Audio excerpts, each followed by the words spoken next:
Hello, and welcome to the From the Top podcast. I'm your host, Mike Martin, and I'm joined today by Roger Howell, president of Howell Benefit Services and founder of Websurance Benefit Trust.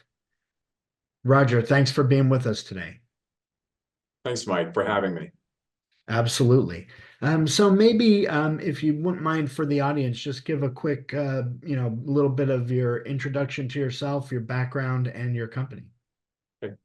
Well, I've been in the business for, I'm in my 46th year in the employee benefit industry as a direct consultant, also in a managerial position as a general agent. So we work with downstream producers. Basically, we're problem solvers. We provide the coverage that all employers want to provide at any level, whether it's group health, dental, vision, group life, voluntary benefits, 401k. Benefits are a big part of total compensation, as you know, and Mhm. they're after salary and wages. They're pretty much the most important subject matter that we get to discuss with our clients. And I've worked with literally thousands of employers over my career, and Yeah. then later on in the early 2000s, we pivoted into the technology area to try to automate and change a system that these legacy systems that were inside these major carriers for 40 or 50 years that were unchanged, that I Mhm. felt were very antiquated and archaic. And I think we've made some progress Yeah. without a lot of sacrifice. Yeah. Well, I know what you're talking about. My background in software as well. I've worked on a lot of those benefit systems and hopefully trying to replace them with something a little bit better. So, and again, like you said, you have a long career with so much experience. But with what you're doing currently, what was sort of the spark that got you into? And I know you were mentioning, with the Websurance Benefits Trust that you're doing some exciting things there. So maybe talk about that a little bit. Yeah. Well, it started with back, in the right around when the ACA, in 2010, when the ACA, Affordable Care Act came about, and the market was segmented with the under 50 market being treated differently relative to health insurance. And when I saw that, and I was already developing some software even before that to automate some of the processes. We're a third party administrator, so for the people that are viewing, we do sort all the dirty work. We register agents, we do proposals, we send out, we collect premium, we pay producers, we do everything that a typical insurance carrier would do, with the exception of underwriting the risk and paying the claims. So all the stuff in between, if you will, we do here. And Mhm. it was always dirty work, but it was something that I saw that was not being improved internally by a lot of our carrier partners. So I decided to automate it. So in the early 2000s, 2010, even before that I had started, we started to build platforms, develop our own proprietary technology, which we have invested a lot of our own dollars in. Uh, no outside capital. This was a homegrown project, but I felt we could do it. Initially, even my own staff were reluctant to think that we could take something that was pretty complicated and automate it. But over the span of a few years, our first client was a top 10 client. They're still using our software today. They've been online since 2013. And Wow. this was sort of almost a thought when we were actually doing it commercially with this carrier. They still use it exclusively in the small group market. And I've had a sort of an affection for small business, because small business owners, they don't have the selection that a large employer would have. All the way the carriers file in the individual states, they file products for certain market segments. So, for example, they would file products for maybe 2 employees or 10 employees to 50, and then 50 to whatever. But that small market, they always, for the most part, got off the shelf type of products. There were, many with restrictions, limited benefit choices, limited benefit options. And I always thought that since it was such a large market, and also on the producer side, a lot of producers neglected that market, and even today they do, because it produces small revenue. There's small premiums, which equate to small commissions, and a lot of people don't want to work in that market. And I just felt that there was a way that it could be done, and the way to do it was to A, leverage technology, and then B, try to aggregate those small employers under one roof. And we worked with our attorneys and developed a fully insured health insurance, health and welfare benefit trust. And what that essentially is it's a big umbrella that you can put over hundreds or thousands of small employers. So that small employer who would typically go out and go to an agent and try to find coverage, whether it was group dental or group life or voluntary benefits or legal insurance, cybersecurity insurance, that coverage may be either very restricted or not available at all, depending on the product. So what we did is we put together a portfolio, worked with a major carrier that had the same vision that we did, and we developed the Websurance Benefits Trust, used this national carrier partner to be our product provider, if you will. And right now we're offering about 30 different product options on there. And it's available to associations, unions, chamber of commerces, small employers, sole proprietors. In some instances, even, it's a different world we live in. There are a lot of gig employees now, the one person shops, sole proprietors. The market's changed. And I'm not sure if a lot of carriers always sort of turn their nose down on small business. In fact, some carriers to this day do not write under 100 employees. They just stay out of that market. Right. I feel it's a market that is underdeveloped, that is underserved. So we developed this way of giving small business owners a higher level of coverage, sustainable benefits, technology, and we're using our downstream producer network brokers, because our business is still pretty much broker based. Employers really don't go. It's not a business. It's not a consumer product where you go in like you would go into Amazon and buy whatever. Right. A pair of shoes. You need counsel. People need to be counseled as to what they need to buy, what their needs are, what their budget is, what their employer philosophy is relative to benefits. So there are a lot of brokers around the country that have really stayed away from the market that I'm focusing on. But Right. now we're giving them a tool that they can go in and jump on our site, and within what used to take 3 to 5 weeks to complete, they can do in less than an hour. Wow. Yeah, so let's because a lot of my audience as well as the clients that I work with are small businesses. So I want to zone in on this a little bit, because you have something that I believe is extremely valuable to them. So, you mentioned the challenges, small businesses, maybe a low number of employees, or even sole proprietors or solo entrepreneurs, as they're sometimes called. You got these challenges that you called out. You maybe don't have the selection. Maybe you can't even find the coverages you're looking for. And so I want to maybe ask you about some of the benefits from the lens of the small business owner. Are they, I would imagine, getting better selection, perhaps access to coverage they didn't have before? And now you just mentioned you're taking maybe time from 3 to 5 weeks to hours. Are there also potential cost savings for the small business?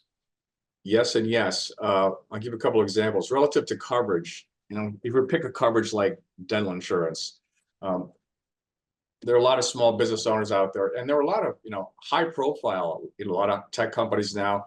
They may not have more than 20 or 30 employees, but they still have high profile people, high income people who want, and a lot of them are stolen from larger employers. So they're used to having enterprise style Yeah. benefits. And when they come to a small business, they typically are disappointed. But what we've done is we've mirrored those Fortune 100, Fortune 500 benefits. So, for example, on a dental plan, we offer orthodontic coverage down to 2 employees. That's not available pretty much anywhere in the country other than Yeah. through our vehicle. We have multiple year rate guarantees. We have guaranteed issue coverages on life insurance. Most of these coverages are very restrictive when you buy them independently in each state, because each state regulates what is available. So what our carrier partner had to do is they had to, take our trust and go state to state and file all these products and get them approved. Yeah. So it was about a 3-year project to get where we are now, and we're available in every state with the exception of about 4 right now. Still Wow. working on a few, but most of them we have approval. And then the other thing is there are products that they just weren't available at all. Right now, something like cybersecurity is very popular. Hmm. One would not think, but that's something that we're seeing a lot of participation in. Legal insurance, voluntary benefits are big. Some employers just don't have the wherewithal or um, they're working on very small margins. When you're talking about small businesses, they can be restaurants, they can be small shops, but they can offer voluntary benefits. So we have a broad offering of voluntary where people can actually buy the benefits via payroll deduction. So we have all the mechanisms set up for them to do that also.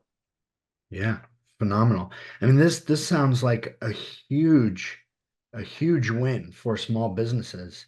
I know, when I'm working with my clients and coaching them on cost savings, this is like can be a huge driver to reduce your expenses, gain even some competitive advantage to draw talent to your organization as well. Even if you're small, now you can offer better benefits, which is a huge draw to pull in talent, right?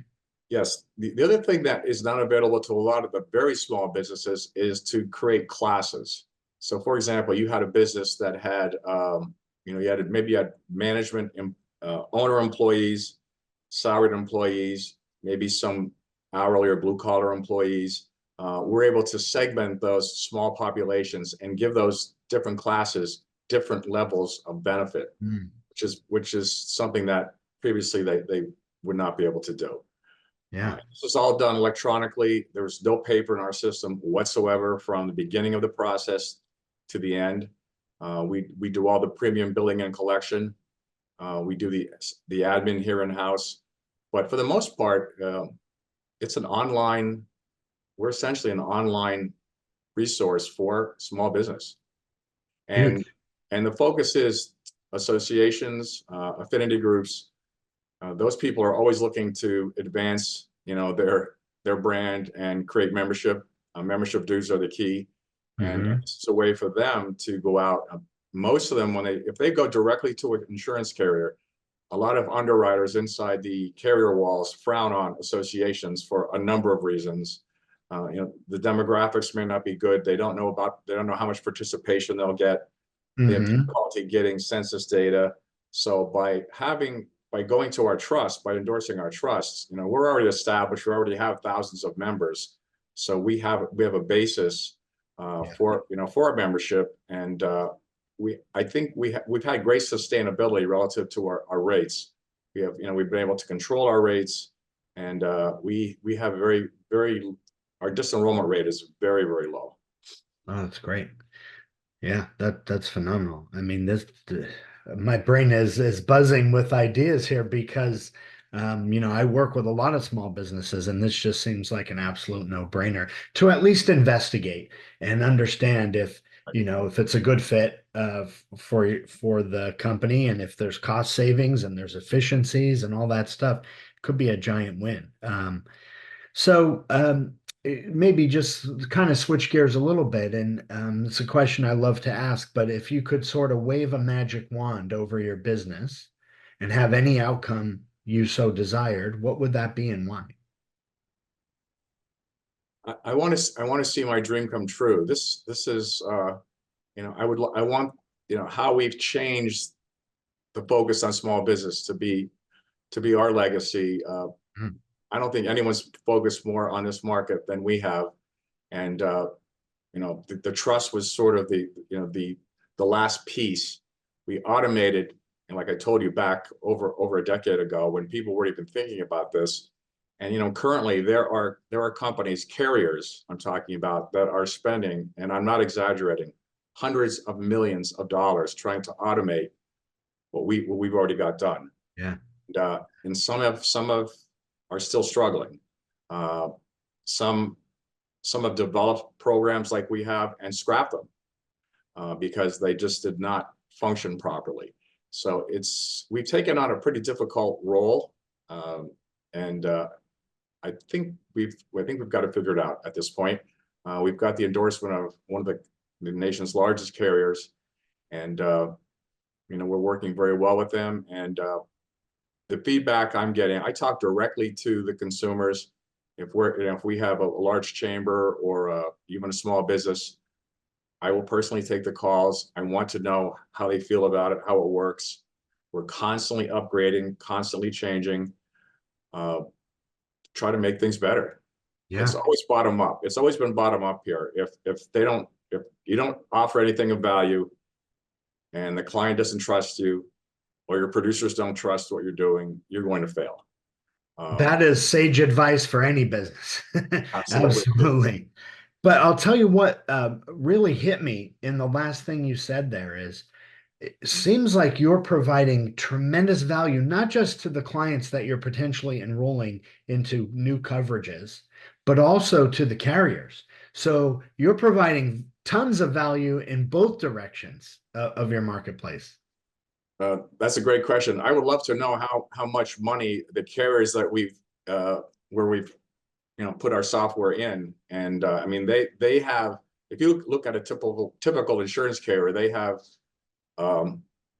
to appoint agents, they have to prepare proposals, they have an underwriting department, they have a new business department, they have admin people, they have a billing and collections department. We're doing all of those things that I just mentioned online on one platform.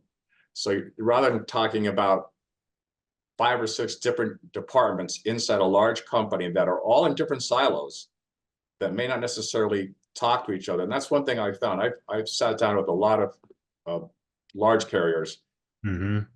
primarily about our software, and I found that they have a lot of these. They bought different systems at different times from different people, but none of them talk to each other. And all we do is just sort of poke a hole into the organization, and we can perform all these functions, with our technology. So we're a Right. value. I wish they would tell me how much money we save them. That's a Yeah. secret. But I know that the one carrier that we've worked with for a long time, they vastly reduced their back room because you didn't need to talk to an underwriter Right. or all the people that are in these different departments. We fulfilled all those functions. So that came from doing it many years, being involved at all different levels. There's no way that a lot of carriers have made mistakes where they've gone out to a large tech company, but no one's ever talked to anybody who had deep rooted benefit experience and Yeah. was able to meld that with a technology. And Right. that's where I think we've been a success. Yeah. Well, I can tell you, I have close to 30 years of experience working across enterprises, which include many large insurance carriers, Blue Crosses all across the country, and not calling out anyone specifically, but there is this epidemic of multiple systems, siloed systems, inefficiencies in the way they talk to each other, creating a lot of integration because we've just made poor decisions about having multiple platforms. So I think you're spot on there. That's a huge thing The to other thing that solve. occurs in these big companies, you're working with a team, and then all of a sudden, the chief decision maker exits or gets promoted, and now you're re-educating an entirely different group, which I've been down that road many times. Yeah. but we've gotten pretty good at it. And like I said, at one point I thought we were going to be, a big software developer. I realized how time consuming and expensive that was for a small company like mine. So we decided to really turn it inward and develop the trust and do what we could to promote what we think is a pretty efficient means of buying benefits for the small and mid-sized benefit market. And we can pick up, a lot of these associations. There are, 40,000 associations across the country. They're all looking to attract membership. And benefits is one of the primary ways they do that. So we've managed to work with a number of chamber of commerces, some other franchises are another big prospect for us. Yeah, absolutely. Uh, No, it sounds like you really have found a huge need that needs solving, and you're solving it. we so far we're doing fairly well. Again, we're in the early stages relative to the new product lines we've just added, but we expect rapid growth. Yeah, absolutely. Well, I think we better wrap it up there. I feel like we could probably talk for another 5 hours or so, but Roger, thank you so much for being with us today. You've shared so much value, and especially I think everyone should check out what you're doing because if you're a small business, there can be a ton of value found for you there. So, just thanks again for being with us today. Thank you for having me, Mike. I appreciate it. Absolutely. And to everyone tuning in, as always, I thank you for being here and checking out the episode, and we'll see you next time. Thanks.